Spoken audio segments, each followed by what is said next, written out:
we come across several varieties of plants every day. The internal structures of these plants have some similarities and some differences. The study of the internal structure of plants is known as anatomy. Let's understand the anatomy of a flowering plant. A plant is formed of different types of tissues.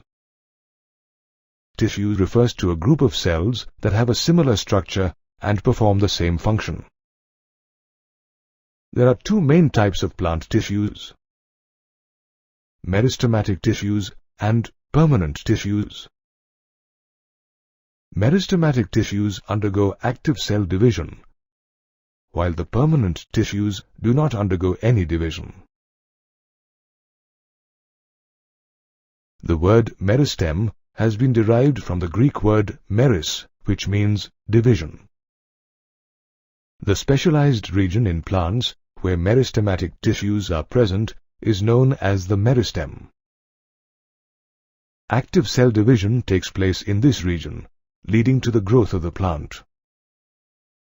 After meristematic division, the newly formed cells become structurally and functionally specialized and lose the ability to divide. These cells are also known as permanent cells or mature cells. There are two basic types of meristems: primary and secondary. Primary meristems help in the development of the primary plant body. They are present throughout the life of the plant. Primary meristem can be further divided into two types: apical meristem and intercalary meristem. Apical meristems are named depending on their location in the plant's body. The meristem found at the tips of the roots is known as root apical meristem, whereas the meristem found at the tip of the shoot is known as shoot apical meristem. During the formation of the leaves and the elongation of the stem, some cells are left behind from the shoot apical meristem. These cells form axillary buds. Axillary buds are formed at the axil of the leaves and can develop into a branch or a flower. During the formation of the primary plant body, some particular regions of the apical meristem produce dermal tissues, ground tissues, and vascular tissues. Another type of primary meristem is intercalary meristem, which occurs between mature tissues. It helps in regenerating grass blades removed or eaten by grazing animals. Meristem that appears later in a plant's life is called secondary or lateral meristem. It occurs in the mature regions of the roots and shoots of many plants. Secondary meristem is responsible for producing woody axis and secondary tissues. Fascicular vascular cambium, interfascicular cambium, and cork cambium are some examples of secondary meristems. Thus, meristematic tissues play a vital role in the primary and secondary growth of a plant. Like all living organisms, the cells in a plant are also grouped into various tissues. Permanent plant tissue is a group of cells which are complete in growth and usually incapable of meristematic activity.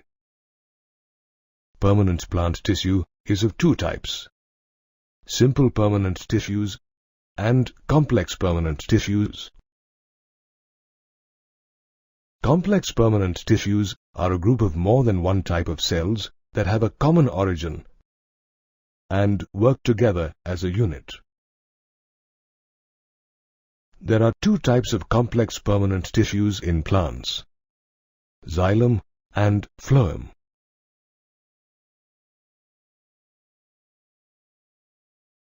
Xylem performs the function of conduction of water and minerals from the roots to the stem and leaves.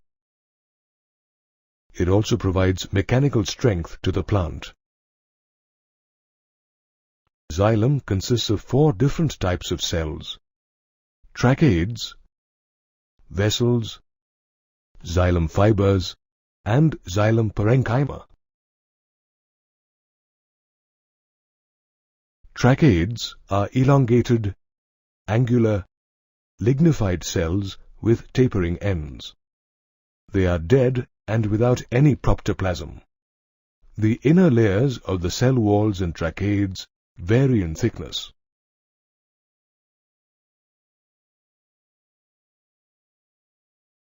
Vessels are long tube-like structures composed of many cells called vessel members.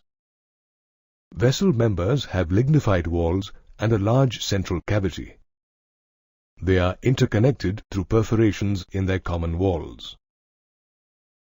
Typically, vessels are found in all angiosperms, and vessel cells do not have protoplasm. Xylem fibers are sclerenchymatous fibers associated with the xylem.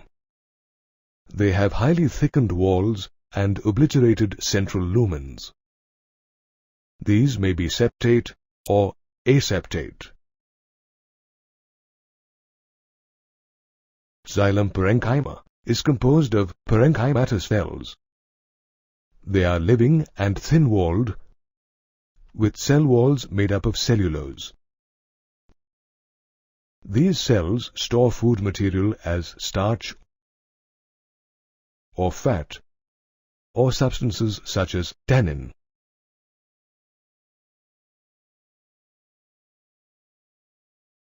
Some xylem cells are arranged in the form of a ray through which radial conduction of water takes place. These cells are known as xylem ray parenchymatous cells. They are produced from the differentiation of vascular cambium.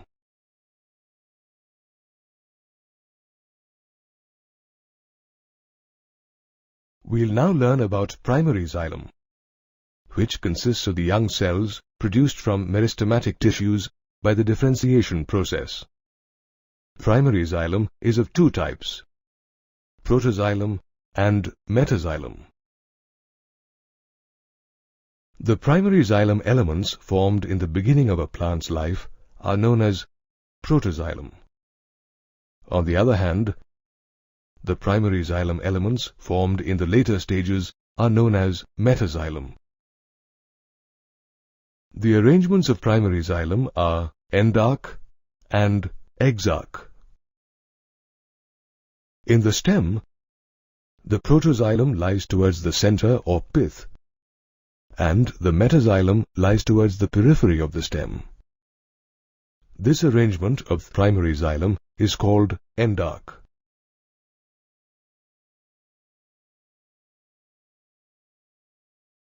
Let's talk about the roots now. Here, the protoxylem lies towards the periphery and the metaxylem lies towards the center. This arrangement of primary xylem is known as exarch. The second complex permanent tissue that transports food materials from the leaves to the other parts is known as phloem. In angiosperms, the phloem consists of sieve tube elements, companion cells, phloem parenchyma, and phloem fibers.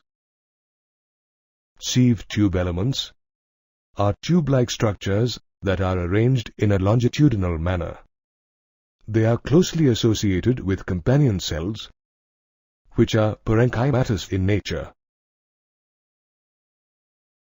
The end walls of sieve tube elements are perforated in a sieve-like manner and form sieve plates. The functions of sieve tubes are controlled by the nucleus of the companion cells. The sieve tube elements and companion cells are connected by pit fields present between their common longitudinal walls. The companion cells also help in maintaining the pressure gradient in the sieve tubes.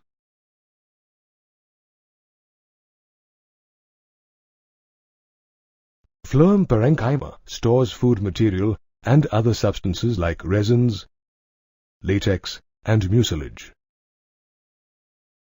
It consists of elongated, tapering cylindrical cells that have dense cytoplasm and nucleus. The cell wall of phloem parenchyma is made up of cellulose. It has pits through which plasmodesmatal connections exist between the cells. Phloem fibers or bast fibers are made up of sclerenchymatous cells found in secondary phloem. They are elongated, unbranched with pointed apices, and their cell wall is quite thick. On maturity, phloem fibers lose their protoplasm and become dead. Jute, flax, and hemp are some examples of commercially used phloem fibers. Complex permanent tissues are engaged in the transportation of water, minerals, nutrients, and organic substances. Therefore, they are extremely essential for the survival of plants. Permanent plant tissue is a group of cells which are complete in growth and usually incapable of meristematic activity. Permanent tissue is of two types: simple permanent tissues, where all cells are similar in structure and function, and complex permanent tissues, which are composed of different types of cells. Let's learn more about simple tissues. There are three types of simple permanent tissues: parenchyma, cholenchyma, and sclerenchyma. Parenchyma is the most common ground tissue. It performs functions such as photosynthesis, storage, and secretion.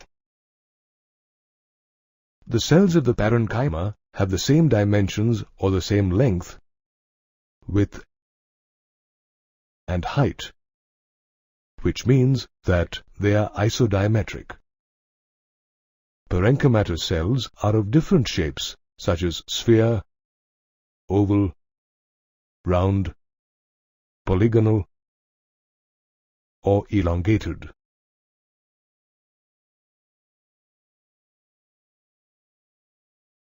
The cell walls are thin and made up of cellulose. Parenchymatic cells may be closely packed or have small intercellular spaces between them. The second type of simple permanent tissue is cholenchyma. It is found in the layers below the epidermis of dicotyledonous plants. This layer is either homogeneous or in patches. Cholenchyma provides mechanical support to the growing parts of a plant, such as a young stem or the petiole of a leaf. The cells of the cholenchyma are thick at the corners due to cellulose, hemicellulose, and pectin deposits. They may be oval, spherical, or polygonal in shape, and there is no intercellular space between them. These cells often contain chloroplasts and assimilate food by the photosynthetic processes. The third type of simple permanent tissue is sclerenchyma, which consists of long, narrow cells with thick lignified cell walls. In fact, the term sclerenchyma has been derived from the Greek word skleros, which means hard. Sclerenchyma provides stiffness or mechanical support to plant organs.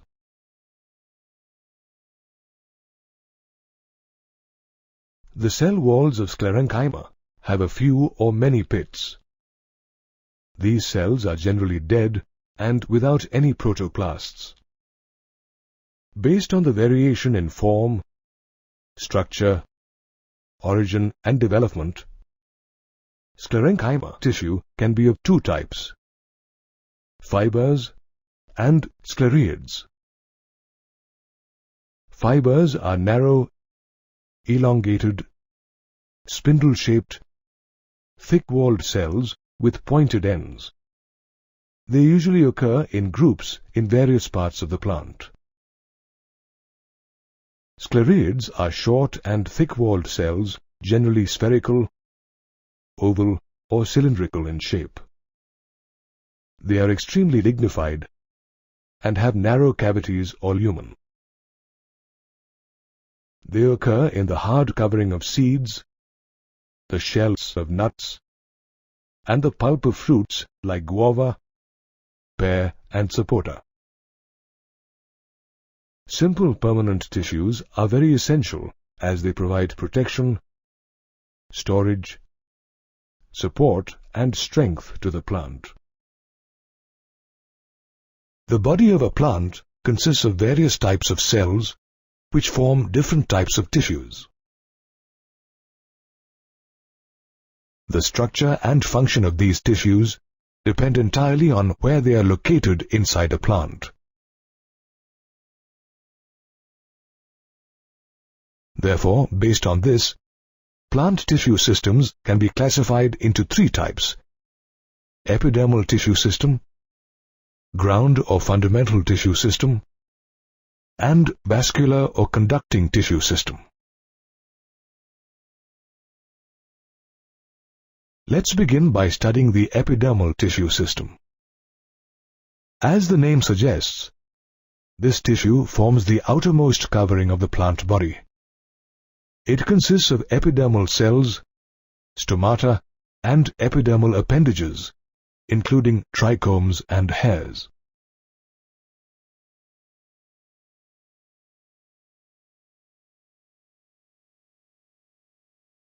Epidermis refers to the outermost layer of the primary plant body. It is a continuous layer of elongated and compactly arranged cells. Epidermal cells are parenchymatous in nature, and their cell walls are lined with a small amount of cytoplasm that has a large vacuole.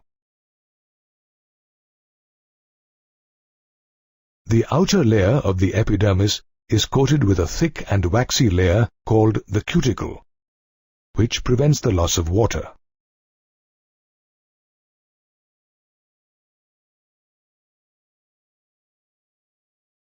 Stomata are present in the epidermis of the leaves. They regulate the process of transpiration and gaseous exchange. Each stoma consists of two bean-shaped cells called guard cells. Guard cells contain chloroplasts and regulate the opening and closing of a stoma. In grasses, the guard cells are dumbbell-shaped. The outer walls of the guard cells, which are away from the stomatal pore, are thin, while the inner walls, which are towards the stomatal pore, are very thick.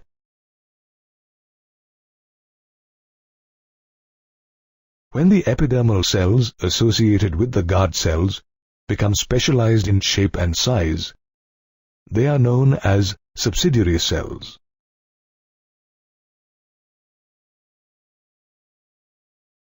The stomatal aperture, guard cells, and the surrounding subsidiary cells are collectively called stomatal apparatus. The epidermal tissue has epidermal appendages such as hair and trichomes.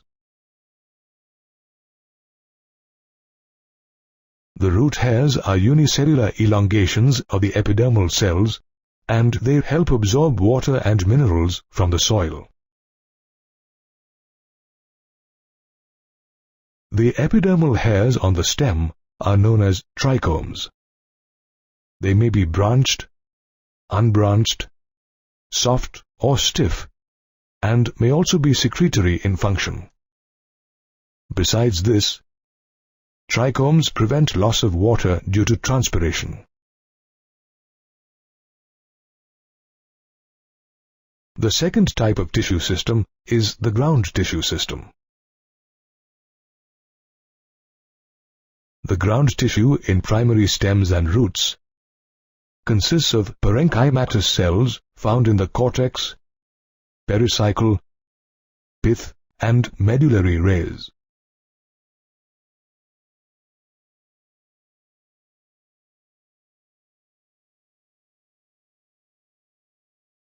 In the leaves, ground tissue is composed of thin-walled chloroplast-containing cells, collectively called mesophyll. Let's now study the third type of tissue system, the vascular tissue system. It is composed of complex tissues, namely xylem and phloem, which together form vascular bundles. In the vascular bundles of dicotyledonous plants, cambium is present between the phloem and xylem. Due to the presence of cambium, such vascular bundles can form secondary xylem and phloem tissues and are known as open vascular bundles.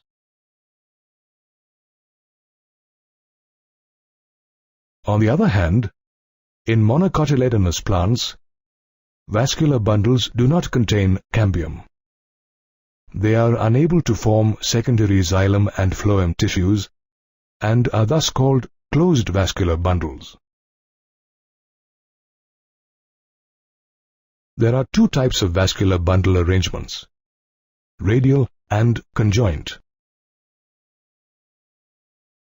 The radial arrangement is generally found in roots, where the xylem and phloem in a vascular bundle are arranged in an alternate manner at different radii. In the conjoint arrangement found in stem and leaves, the xylem and phloem are situated at the same radius of the vascular bundles. The conjoint vascular bundles usually have the phloem located only on the outer side of the xylem. In the conjoint open arrangement, the cambium is present between the xylem and phloem, while in the conjoint closed arrangement, the cambium is absent. The plant body has an intricate arrangement of various tissue systems that aid its growth and development. The root is one of the key organs that helps distinguish between a dicot and a monocot plant. Let's observe the transverse section of the matured zone of roots to understand their internal structure. We'll begin by studying the anatomy of a dicot root. The outermost single-layered tissue of the dicot root is called the epidermis. On the epidermis, you will also find some extended epidermal cells, which are unicellular root hairs. The epidermis is followed by cortex, which is formed of several layers of thin-walled parenchymatous cells. These cells have intercellular spaces. The innermost layer of the cortex comprises barrel-shaped cells without any intercellular spaces. This layer is known as the endodermis. The tangential and radial walls of the endodermal cells have deposits of a water-impermeable material or suberin, which is also called Casparian strips. Suberin is a waxy, waterproof substance present in the cell walls of the cork tissue in plants. Going back to the transverse section of the dicot root, after the endodermis, a few layers of thick-walled parenchymatous cells are present in the tissue. This is known as the pericycle.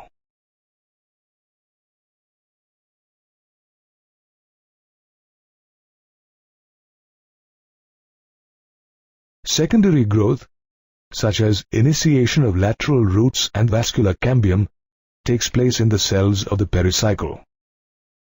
Notice that the pith in the tissue of the dicot root is extremely small and undeveloped. Typically, there are 2 to 4 xylem and phloem patches in a dicot root.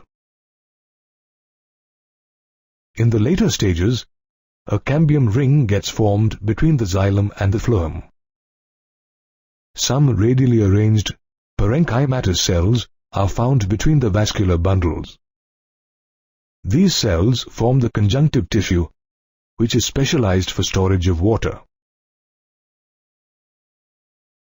The tissues present inside the endodermis, namely the pericycle, vascular bundles, and pith, are collectively known as stele. Let's now take a look at how the monocot root is organized internally. In many aspects, it is similar to the dicot root. On comparing the two roots, we find the monocot root also consists of epidermis, cortex, endodermis, pericycle, vascular bundle, and pith.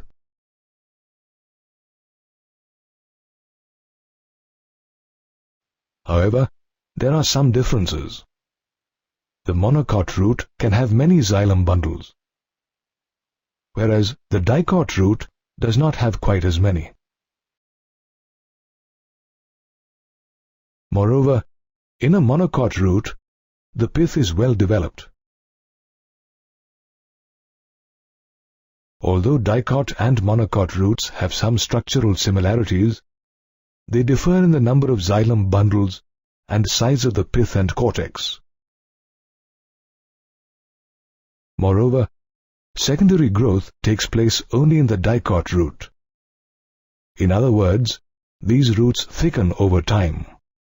A stem is the main axis or stalk of a plant, and it develops from the plumule of a germinating seed. Let's examine the internal structure of a stem in dicot and monocot plants. Here is the transverse section of a dicot stem. The regions of tissues in this stem include epidermis, cortex, and stele. The outermost layer of the stem, or epidermis, consists of a layer of closely packed cells and is covered with a thin waterproof layer called the cuticle. The epidermis also contains stomata and hair-like outgrowths known as trichomes. The next region of a dicot stem is the cortex. It lies between the epidermis and the pericycle and consists of multiple layers of cells. The main function of this region is storage of food material. The cortex comprises three subzones, namely the hypodermis, the cortical layers, and the endodermis.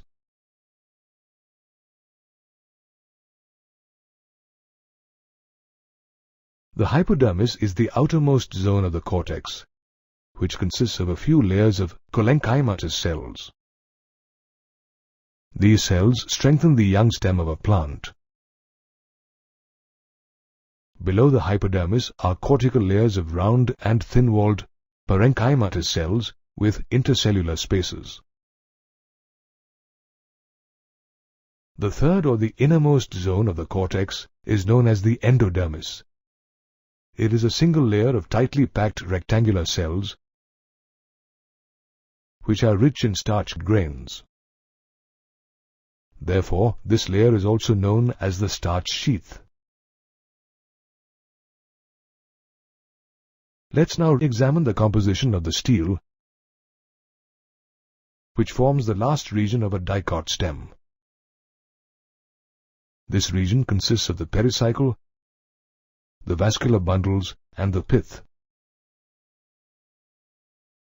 The pericycle is composed of sclerenchymatous cells, and it lies on the inner side of the endodermis above the phloem cells.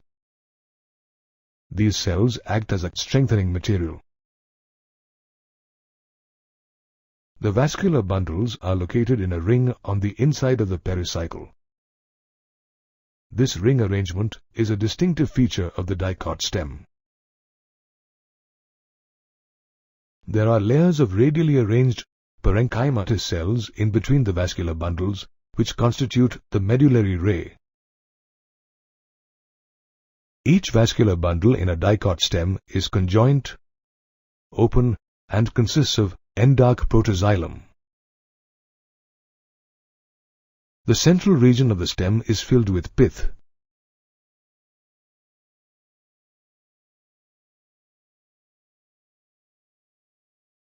It is composed of a large number of rounded parenchymatous cells with many intercellular spaces. Now that you've learnt about the dicot stem, let's study the monocot stem. The tissues of dicot and monocot stems are quite similar. However, there are some differences as well. In the monocot stem, the hypodermis is composed of sclerenchymatous cells, while in a dicot stem, it is composed of collenchymatous cells. The monocot stem has scattered vascular bundles and their arrangement is conjoint and closed. Moreover, water-containing cavities are present within the vascular bundles. On the other hand, in a dicot stem, the vascular bundles are arranged in a ring as conjoint and open. In a monocot stem, each vascular bundle is surrounded by a sclerenchymatous bundle sheath and a parenchymatous ground tissue. Moreover, the vascular bundles on the periphery are smaller compared to the vascular bundles in the center.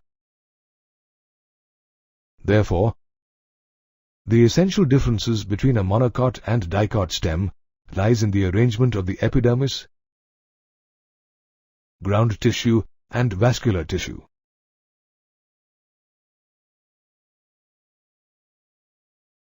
Leaves are the most visible organs of a plant.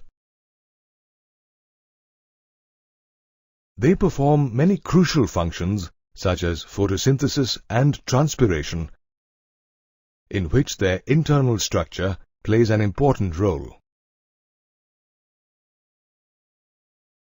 A dicot leaf is also known as dorsiventral, as its upper and lower sides are different in structure.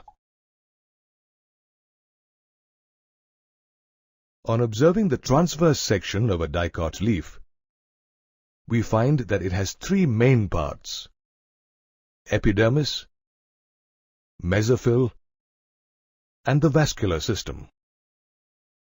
The epidermis covers the upper and lower surfaces of the leaf and is coated with the cuticle. The epidermis covering the upper surface of leaf is called the adaxial epidermis, while that covering the lower surface is called the abaxial epidermis. Typically, the abaxial epidermis has more stomata compared to the adaxial epidermis, which sometimes may not have any stomata at all. The next part of the leaf is the mesophyll, which is located between the upper and the lower epidermis. It is also called the green tissue of the leaf, as it contains chloroplasts. The mesophyll is made up of parenchyma and performs photosynthesis. In dicot leaves, the mesophyll tissue is differentiated as palisade parenchyma and spongy parenchyma.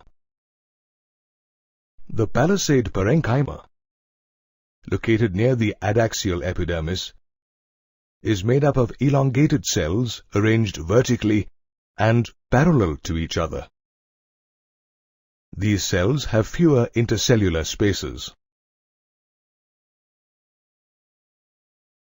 The spongy parenchyma is located just below the palisade parenchyma, and it extends up to the abaxial epidermis.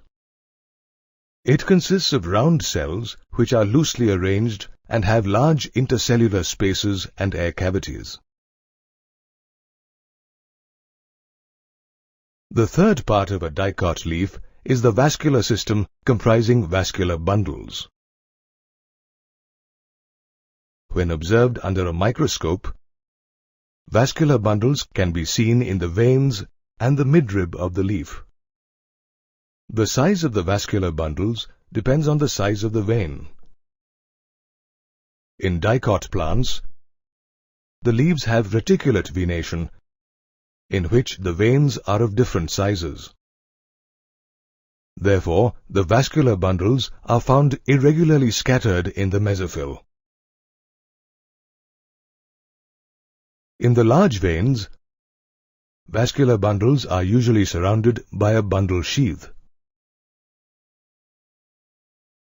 Let's take a look at a monocot leaf now. It is also known as an isobilateral leaf, which means it is identical on both sides of its axis and shows parallel venation. The anatomy of a monocot leaf is similar to that of a dicot leaf. However, there are also some key differences. Unlike a dicot leaf, where stomata are found in greater numbers in the abaxial epidermis, in a monocot leaf, stomata are present on both surfaces of the epidermis. Moreover, the mesophyll cells are not differentiated as palisade and spongy parenchyma in a monocot leaf. The vascular bundles in a dicot leaf are irregularly scattered due to reticulate venation. In a monocot leaf, however, they are arranged in a parallel manner in the mesophyll due to parallel venation. In the leaves of monocots such as grasses, veins and cells of the upper epidermis modify themselves as large, bubble-shaped, colorless cells, also known as bulliform cells. On absorption of water, bulliform cells become turgid and expose the leaf's surface. Conversely, in water stress situations, there is loss of turgor pressure and bulliform cells become flaccid. As a result, the leaves curl inwards to minimize water loss. Hence, a lot of activity goes on in the internal structure of a leaf. Since major food production takes place in leaves, they are aptly known as the plant's powerhouse of energy. The growth of plants is an ongoing process. Primary growth, which takes place due to the primary meristem, results in the lengthening of stems and roots. Another growth process begins after the period of primary growth and leads to the formation of the woody axis or an increase in the girth of the stem and roots. This is known as secondary growth. In the stem, secondary growth takes place due to the activity of secondary meristems such as the vascular cambium and cork cambium. The vascular cambium, located between the primary xylem and primary phloem of a vascular bundle, is also known as the intrafascicular cambium.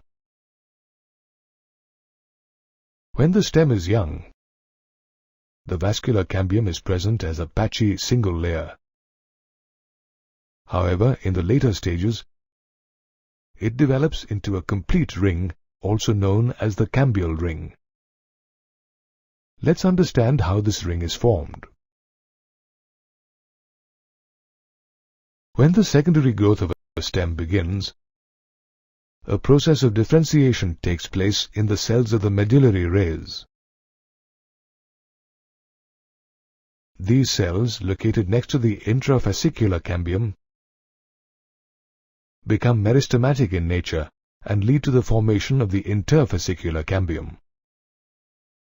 Thus, the fusion of intrafascicular cambium and the interfascicular cambium results in the formation of a continuous ring of cambium or the cambial ring.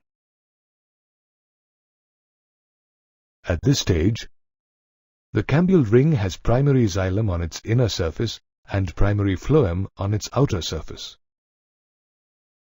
Cell division takes place on both the sides of the cambial ring and results in the formation of secondary xylem on the inner surface and secondary phloem on the outer surface. Since the cambium is more active on the inner side, the formation of secondary xylem is more than secondary phloem. Due to the continued formation of secondary xylem, primary and secondary phloem get crushed. However, primary xylem remains intact in the center. The cambium also forms a narrow band of parenchyma at some places. This band passes through the secondary xylem and the secondary phloem in radial directions and is called secondary medullary rays. The secondary xylem tissues formed during cambial activity give rise to commercial wood.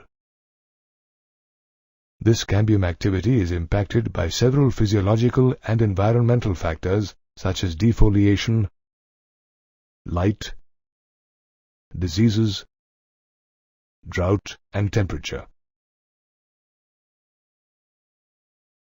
During some seasons, the cambium divides actively, while during other seasons its activity slows down.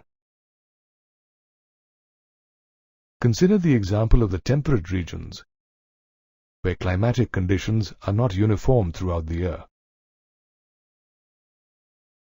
During spring, when the cambium is active, it produces a lot of xylary elements with vessels that have wider cavities. Wood formed during this season is called spring wood or early wood. On the other hand, during winter, the cambium is less active. Hence, it forms fewer xylary elements with narrow vessels. Wood formed during autumn is called autumn wood or late wood. Spring wood is lighter in color and has a lower density, whereas autumn wood is darker with a higher density. These two types of wood appear as two concentric circles on the trunk and together represent the annual ring. In the central layers of the stem of an old tree, the color of secondary xylem turns dark brown due to the deposition of organic compounds such as tannins, resins, gums, and essential oils. These deposits make the wood hard and durable and resistant to microorganisms and insects.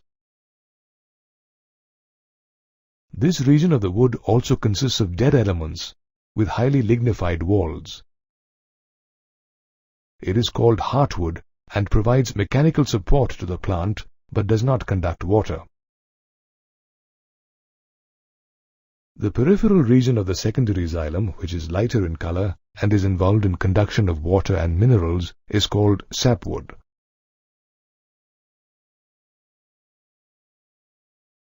The cortex is another region where secondary growth takes place.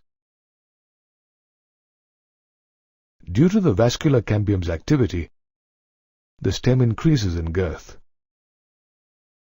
This results in rupturing of the cortical and epidermal layers. These layers need to be replaced with new protective cell layers. In due course, another meristematic tissue called cork cambium or phelogen develops, usually in the cortex region. In the phelogen, differentiation of cells begins on both sides. As a result, the cells of the inner surface differentiate into the secondary cortex or pheloderm, while the cells of the outer surface differentiate into cork or phellum. Tissue resulting from secondary growth in the cortex, namely cork, phellogen and phelloderm, are collectively called periderm. Tissues outside the vascular cambium, which includes the secondary phloem and periderm, are typically known as bark.